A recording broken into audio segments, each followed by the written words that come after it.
Hi, Bob Canote, and this is the first day out here at Camp Chaos that we've kept the door open for any length of time. It's getting pretty nice. Spring's right around the corner. And it's a time of year when a man's heart lightly turns to thoughts of getting his car ready for the racetrack.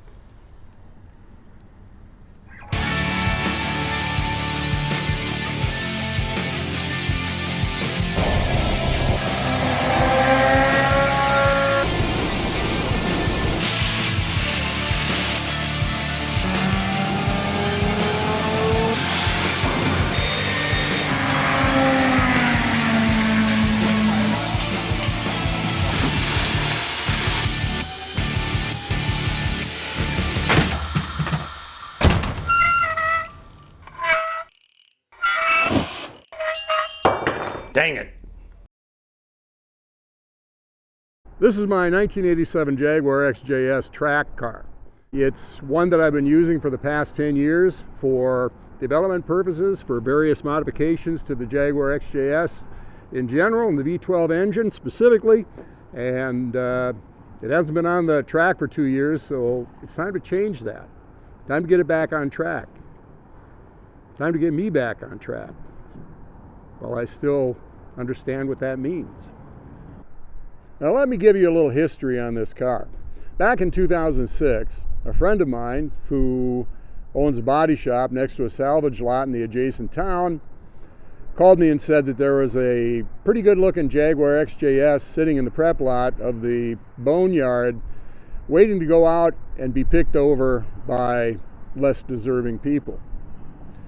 So I went over and looked at it, and I thought this will be a great parts car, and I bought it, $600, and decided to drive it home. It's only 4.5 miles. So I got in, turned the key, drove it about a mile down the road, and the transmission broke. All I had was reverse.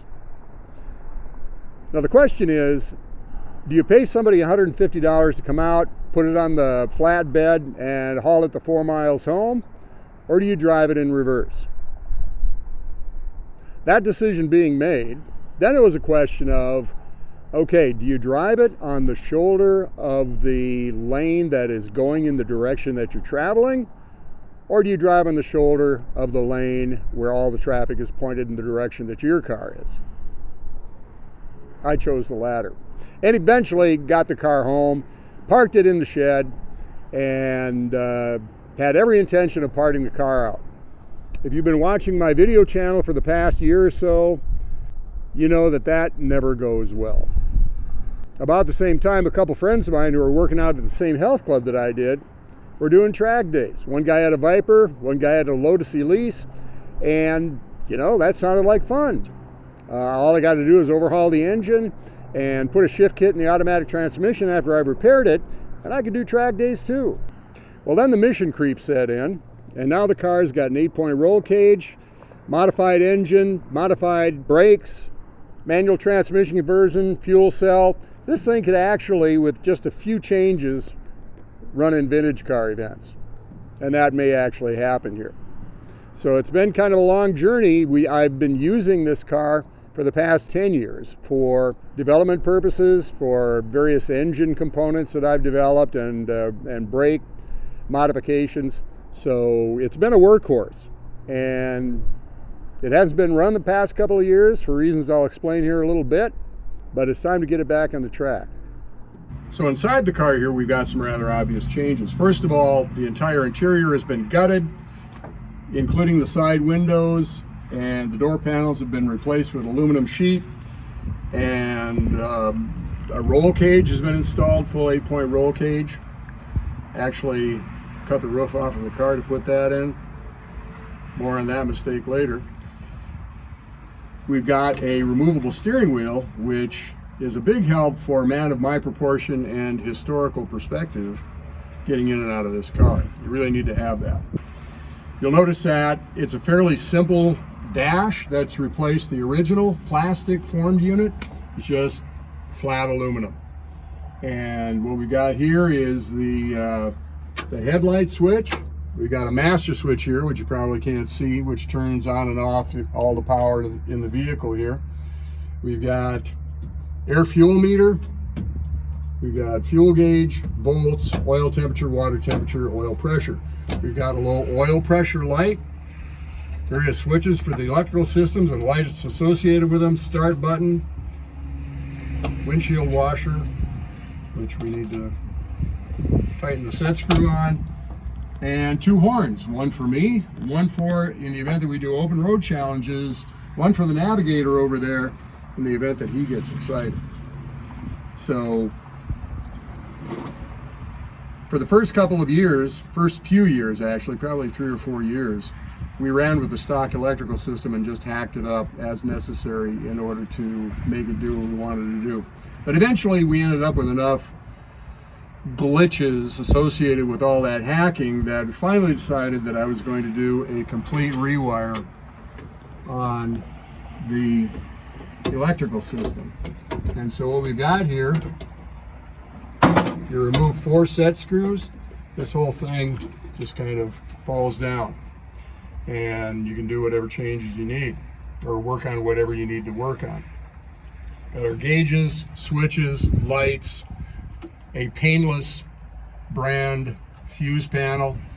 What we got over there is a 75 amp power relay, which is operated by the master switch that you can't see over here.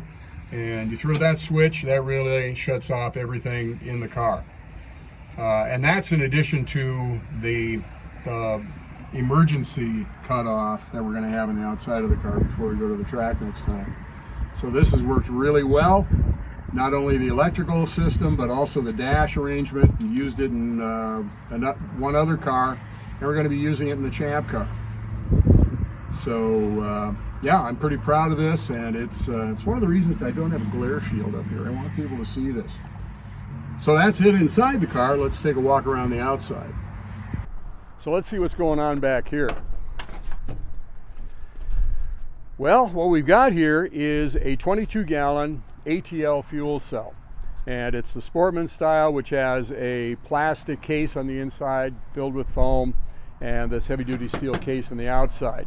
The cage that you see here is one that I constructed according to their recommendations to mount it safely within the car. If you look around here, you can see that we've got our battery up here, which some people have decried, saying that battery is so close to the fuel cell, but truthfully, I've seen a lot of actual race cars that have had the same setup. Now, when I first built the car, I used an aluminum fuel cell that was filled with foam, but I chose that one basically because it was cheap. And the problem was that when I was braking, really, initially it wasn't a problem because I wasn't going that fast, but eventually I'd get to the point where I was starting to brake hard enough where the fuel, even though it was 3/4 of the way full, the fuel would slosh up against the front of the tank, the fuel pickup in the tank would go dry, and about the time that I wanted to accelerate out of a corner, the engine would quit running, which is unacceptable. So what I did when I put this fuel cell in is, instead of just having one pump, I've got 2. The first one is right down here. And this is the lift pump that draws fuel out of the tank, and it delivers it to this surge tank here. And this is a tank that, it's actually a go-kart fuel tank that my son had back in the day when he was racing go-karts. And so this keeps this full all the time. There's another pump under the car, a low pressure pump, that then draws fuel out of the front of this tank and delivers it up to the engine. So being that this tank is full all the time, and it's also got its return that goes back into the tank because it will be full all the time, the engine never starves for fuel. It's also got a fuel quantity sensor. It's just a really nice setup. And you know, that aluminum tank that I used to have, there have been cases where that tank is actually split open during the course of an accident. It was made mainly for drag racing applications. It's more about having a cheap fuel cell that's lighter than your stock fuel tank. Now, in front of the firewall, there's been some changes made, as you can see. Those of you that are familiar with the Jaguar XJS, And the V12 engine, you'll notice that things have been tidied up a little bit. This no longer has the fuel injection system, which in this case it's been replaced with 6 Weber 40 IDF carburetors. And you can see those underneath the airbox here. You can also see this airbox that I've fabricated with the foam seal around the top that seals up against the hood. The manifolds, which you really can't see very well, are made according to my design, and they're CNC milled, and they work just beautifully. They've got vacuum taps to drive your power brake servo, and they line up perfectly. And not only with the bolt holes, but also with the ports on the cylinder heads as well. Made a little bit bigger so that you can do some porting on the cylinder heads for a little additional flow. They're the best on the market. I'm not afraid to say that. You can see the linkage system that we've got here that drive the carburetors, and that works real well. You also notice that the air box has ducts that go to behind the headlights. And behind the headlights we've got 2 650 CFM Air Force air filters. Plenty of flow. The radiator is stock, and with the modifications that I made to the engine's lubrication cooling system, you don't need any sort of a large aluminum radiator to take this car on track. We've never seen temperatures above 205 degrees. So pretty pleased with how this works. Now, we do have some issues here, mainly stemming from the fact that the car hasn't actually run for 2 years. We got to generally clean this thing up, because in the interim it's just gotten really dirty and there's rust here and there, and it just, it's not what I like to see. Also, you can see the airbox could be buffed up a little bit, and truth of the matter is those carburetors are probably going to have to be rebuilt. So there's going to be an episode just on the induction system and how I built it, and how and what we're going to have to do in order to make it run right. So let's move on.